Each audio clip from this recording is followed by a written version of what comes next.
Welcome back, everybody. This is Wisconsin Shoe Guy. My friends call me John. Many of you know me. I am excited today to present my first pair of boots in leather from a moose. And it's also a new brand to the channel, one that we've never looked at before, and it's called Parkhurst. So,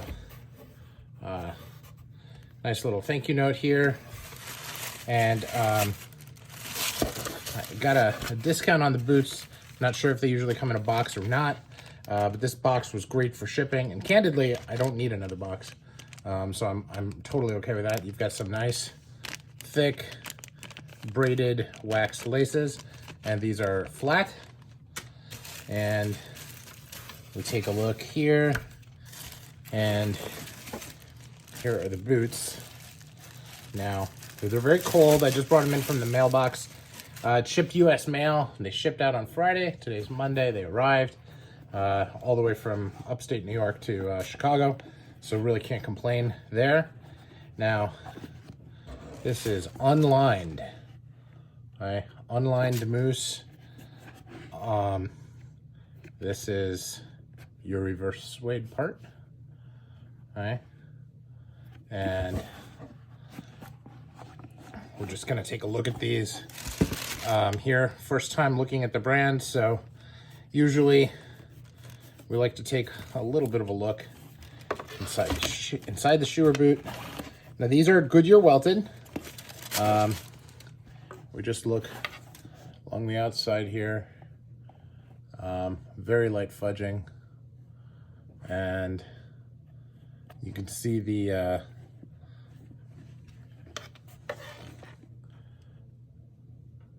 stitch density is not bad. It's not, high end or anything, but it is a boot, and so it should be like a boot. Now, what's interesting here is there's a nice heel quarter, and they don't have a seam, so they know how to cut the leather really, really well. And as we go here, just again, want to take a look inside. Now, look at this. See the construction here is they tie this up here so that you get a little bit more waterproofing, which is nice.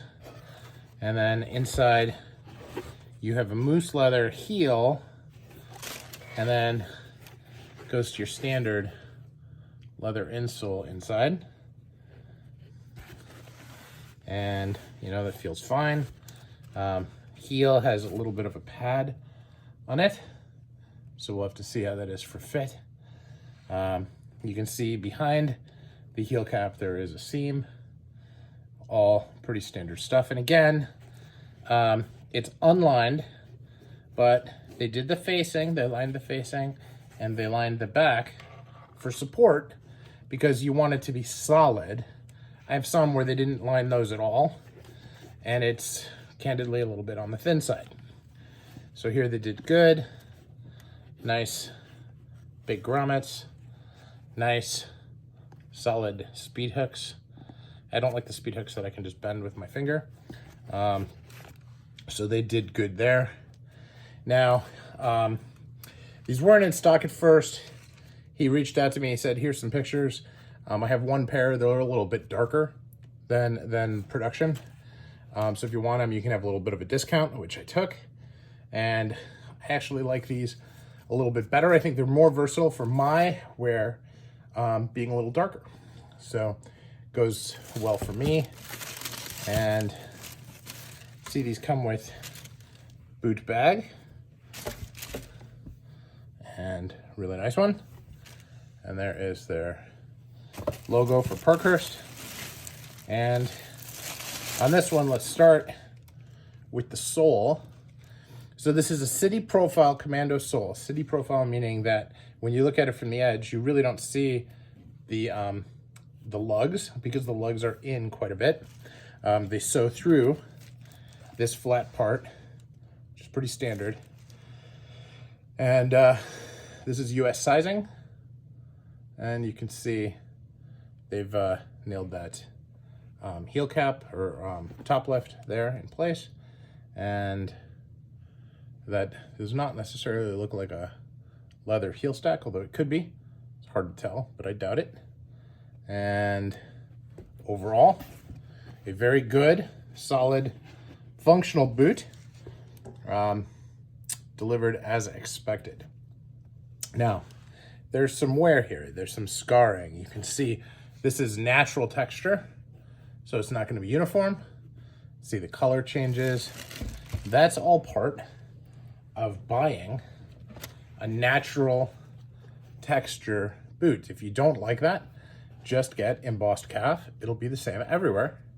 But when you're dealing with a real animal and real skin, not something that they've shaved off, then you're bound to get these type of variations, and that's perfectly normal. Actually, that's good.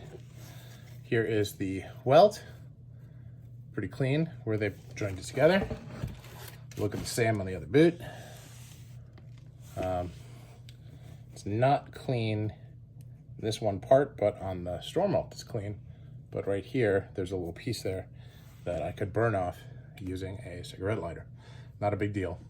Certainly not anything worthy of note.